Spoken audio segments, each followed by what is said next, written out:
पतंजलि शर्मा जी, जयपुर से। राधे राधे। महाराज जी, आपके चरणों में कोटि कोटि प्रणाम।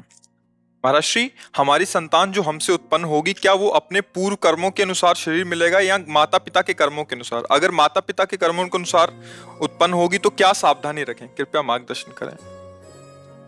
वो तो आएगा अपने ही कर्मों से, पर उसमें दुख और सुख का अनुभव तुम्हारे कर्म उसमें सम्मिलित होंगे। अगर आपने पूर्व में जो जीव पुत्र रूप में आ रहा है उसके साथ अभद्र कर्म किए हैं, तो आकर के जीवन भर आपको जलाएगा, आपको दुख देगा। और आपने भद्र माने मंगलमय कर्म किए हैं, तो जीव पुत्र बन के आएगा, तुम्हें सुख प्रदान करेगा। अब यदि समय भजन कर लो भगवान का, तो तुम उसके भी भाग्य को बदल सकते हो और अपने भी भाग्य को बदल सकते हो। ये भजन ही एक ऐसा कर्म है जो सब सुधार देता है। मार्कंडेय ऋषि के पिता महाराज मृकंड ने देखा, बहुत ज्योतिषाचार्य थे, कि 5 वर्ष में मेरे पुत्र की आयु खत्म है, मर जाएगा। बड़ी चिंता हुई कि जीवन भर भजन करते रहे, तपस्या की। पहले प्राय हम सब ऋषियों की ही संतान हैं, रहते गृहस्थ में थे, पर पूर्ण ऋषि तपस्वी मुनियों की तरह हम सब ऋषियों की संतान हैं। जब गोत्र पूछा जाए तो देखो नहीं बोलते भरद्वाज गोत्र, याज्ञवल्क्य, हम सब ऋषियों की संतानें हैं। हाँ, तो उन्होंने को लगा कि कैसे क्या कर सकते हैं कि 5 वर्ष के बाद ये बालक जीवित बना रहे। अब पिता का कर्म शुरू हो रहा है। पूर्व संयोग इतने ही वर्ष का था, अब उनका नया कर्म काम कर रहा है। उन्होंने विचार किया, भगवान के भक्तों और संतों में विशेष सामर्थ्य है। यदि संतों को साष्टांग दंडवत करे और संतों का आशीर्वाद मिले, तो मैं इसे मृत्यु से भी बचा सकता हूं। उनको पता था, उनकी श्रद्धा थी, उनकी भावना थी। तो प्रायः पवित्र नदियों के किनारे ही ऋषियों के आश्रम होते थे, तो गंगा जी के समीप ही तो घाट में खड़ा कर देते। जो भी संत दिखाई देते, वैष्णव तिलक या शैव तिलक, वो सबको आदेश कर, छोटा सा बालक 2 वर्ष 3, साष्टांग प्रणाम करो, साष्टांग प्रणाम करो।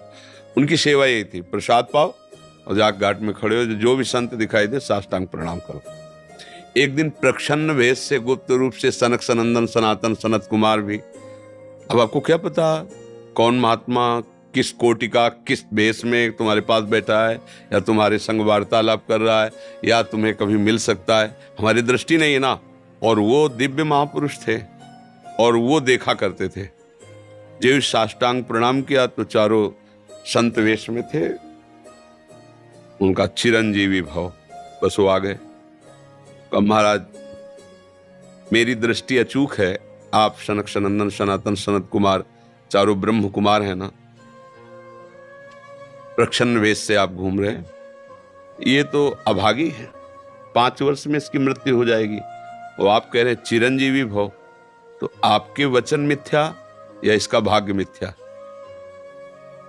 इसी बात में बैठे थे कि कोई ना कोई महापुरुष जब फंसेगा तो ये भाग्य को मिटा सकता है, साधारण थोड़ी मिटा पाता है, महापुरुष ही मिटा पाता है, उसमें सामर्थ्य होती है। तो उनका ठीक है, चिरंजीवी तो रहेगा ही।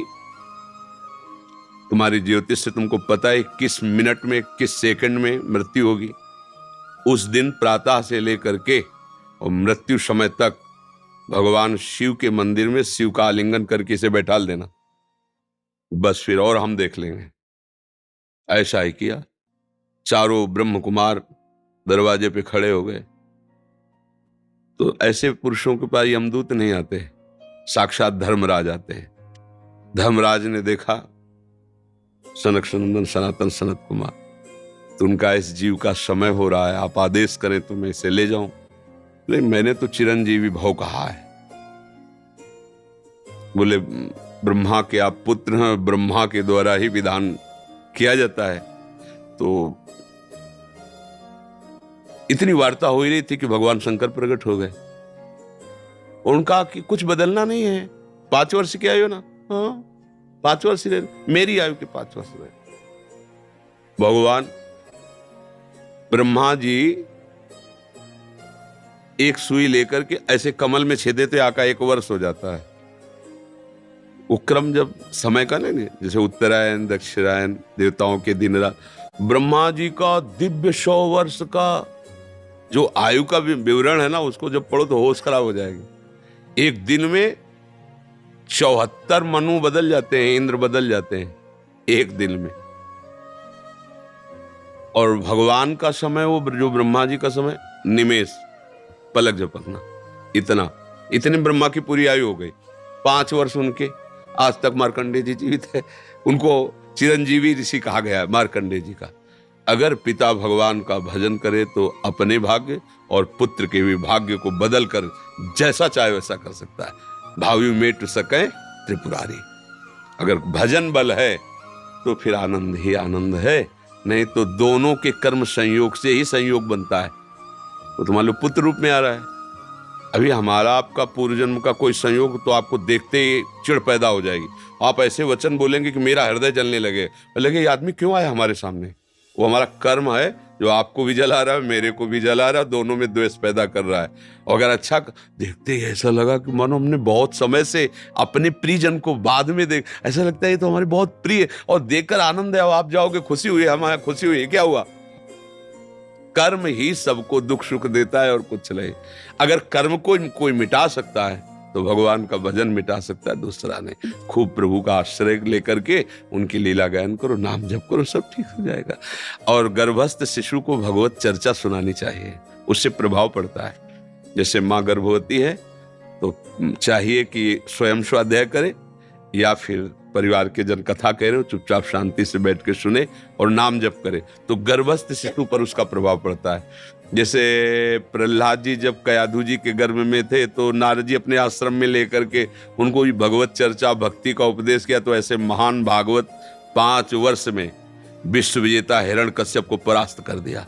5 वर्ष की आयु प्रहलाद जी की है और विश्व शक्ति संपन्न हिरण्यकश्यप परास्त कर दिया।